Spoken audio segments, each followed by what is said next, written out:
ಕೊಯಮತ್ತೂರ್ನ airport ಹಿಂದ್ಗಡೆ ಒಂದು ಕಾರಲ್ಲಿ ಒಂದು ಹುಡುಗಿ ಇರ್ತಾರೆ. ಅವ್ರೇನೋ ಪ್ರೈವೇಸಿಗಂತ ಹೋಗಿರ್ತಾರೆ. ಲವರ್ಸು ಇದ್ರೆ ಇರ್ಬೋದು, ಅದು ಅವರು ಪರ್ಸನಲ್ ವಿಷಯಕ್ಕೆ ಬಿಟ್ಟಿದ್ದು.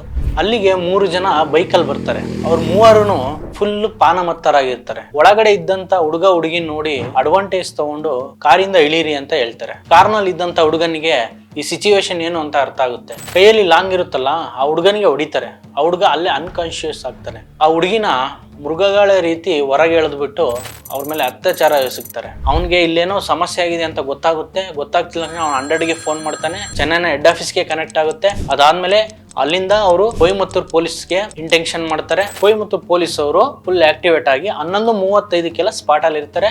ಎಲ್ಲಾ ಕಡೆ ಹುಡುಕ್ತಾರೆ. ಅಲ್ಲಿ ತುಂಬಾ ಕತ್ತಲಾದಂತ ಪ್ರದೇಶ. ಫೈನಲಿ ಬೆಳಗಿನ ಜಾವ 4 ಗಂಟೆಗೆ ಆ ಹುಡುಗಿ ಕಾಣ್ತಾಳೆ. ಕಂಡ ತಕ್ಷಣ ಆ ಹುಡುಗಿಗೆ ಫಸ್ಟ್ ಏಡ್ ಕೊಡ್ತಾರೆ. ಹಂಗೆ ಹಾಸ್ಪಿಟ್ಲಿಗೆ ಜಾಯ್ನ್ ಮಾಡ್ತಾರೆ.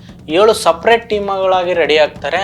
200ರಿಂದ 300 CCTV ಕ್ಯಾಮ್ರಾಗಳನ್ನ ಚೆಕ್ ಮಾಡ್ತಾರೆ. ಚೆಕ್ ಮಾಡ್ಬೇಕಾದ್ರೆ ಆ ಬೈಕ್ ಎಲ್ಲಿಂದ ಬಂತು, ಎಲ್ಲಿಗೆ ಹೋಯ್ತು, ಇದೆಲ್ಲ ಗೊತ್ತಾಗುತ್ತೆ. ತುಡಿಯಲೂರು ಅನ್ನೋ ಪ್ರದೇಶದಲ್ಲಿ ಆ 3 ಜನ ಸಸ್ಪೆಕ್ಟ್ ಸಿಕ್ತಾಗ ಪೊಲೀಸರು ಅವ್ರನ್ನ ಅರೆಸ್ಟ್ ಮಾಡ್ಬೇಕಂತ ಹೋದಾಗ ಪೊಲೀಸರ ಮೇಲೆ ಅವರು ಹಲ್ಲೆ ಮಾಡಕ್ಕೆ ಸ್ಟಾರ್ಟ್ ಮಾಡ್ತಾರೆ. ಪೊಲೀಸರು ಅವ್ರ 3 ಜನಕ್ಕೂ ಕಾಲಿಗೆ ಶೂಟ್ ಮಾಡ್ತಾರೆ. ಅವ್ರನ್ನ ಅರೆಸ್ಟ್ ಮಾಡ್ತಾರೆ.